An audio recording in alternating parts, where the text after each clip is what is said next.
Comment mettre en place une stratégie de trading gagnante, c'est ce qu'on va voir à travers de cette vidéo qu'on te propose sur cette chaîne YouTube du Geneva Trend Center.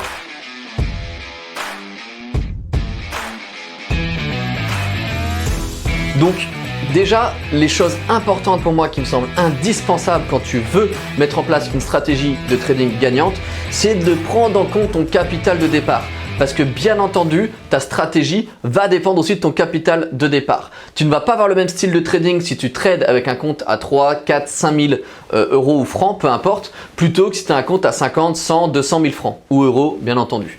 Donc déjà, la première chose auquel il va falloir que tu fasses attention, c'est à ton capital de départ. Moi, ce que je te préconise, en tout cas, c'est d'être beaucoup plus strict sur ton stop loss. C'est-à-dire que si tu as un petit compte de trading, fais très attention à ton stop loss. Moi, honnêtement, si tu as un petit compte de trading, il me semble en tout cas qu'il faut vraiment calculer au niveau de ton stop loss à ne pas dépasser une certaine perte à chaque trade. Parce que sinon, tu pourrais très vite te retrouver à enchaîner ne serait-ce que 2 trades perdants et déjà d'être en daily stop, c'est-à-dire à ne plus pouvoir continuer de trader parce que tu as atteint justement une limite de perte qui n'est déjà plus acceptable journalièrement, tout simplement.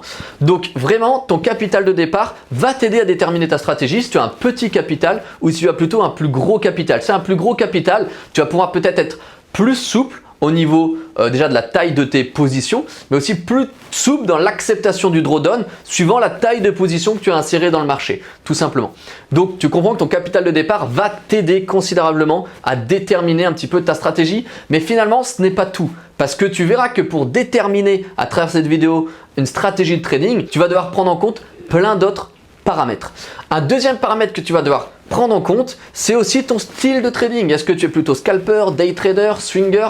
Parce que tout cela va t'aider aussi à réaliser un plan de trading correct. Moi, par exemple, en scalping, déjà quand on parle du domaine du scalping, je pense que sur 100 scalpers, on aura tous 100 plans de trading différents parce que j'aime dire qu'il y a autant de trading que de traders. Il y a autant de manières de trader que de traders. Moi, par exemple, plus le temps passe, plus j'ai tendance à avoir des positions très lourdes sur le marché, mais prendre peut-être que 1 ou 2 trades dans ma journée. Alors qu'au début de mon activité de trader, je prenais plusieurs trades dans ma journée, 10, 15, 20 trades en tout cas. Donc ça va dépendre de ton caractère. Donc pose-toi la question du caractère que tu as. Est-ce que tu es plutôt quelqu'un d'impulsif, quelqu'un de patient, quelqu'un qui veut des trades rapides? Pose-toi vraiment cette question parce que ça va vraiment t'aider à analyser ton plan de trading pour avoir un maximum de réussite dans le trading. La troisième chose que je voudrais te parler à travers cette vidéo aussi sur comment établir une bonne stratégie dans le trading, c'est en fait tout simplement quelle est ta stratégie. Quelle stratégie tu trades au quotidien? Quelles sont tes techniques? Quelle est ton approche? Est-ce que tu vas plutôt te servir juste du graphique ou graphique et carnet d'or, du market profile? Est-ce que tu vas te servir uniquement, je sais pas, des valeurs area, des single print, je sais pas, peu importe, mais note tes stratégies. Souvent, je dis aux étudiants du Geneva Trend Center, au mieux de noter les trades que vous faites, faites les trades que vous avez notés.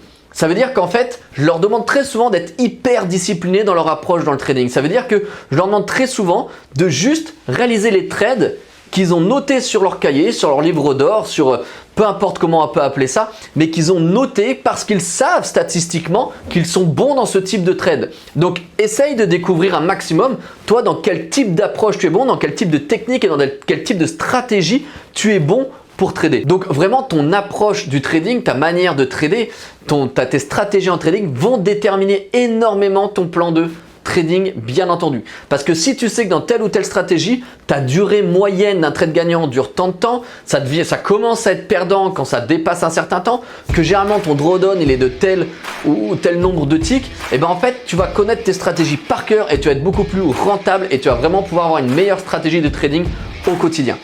Écoute, moi j'essaie de te donner en tout cas ces 3 points à travers cette vidéo, ces 3 points qui me semblent indispensables et capitaux pour établir un bon plan de trading. C'était un vrai plaisir en tout cas d'avoir fait cette vidéo, je te retrouve à tout bientôt dans la prochaine vidéo.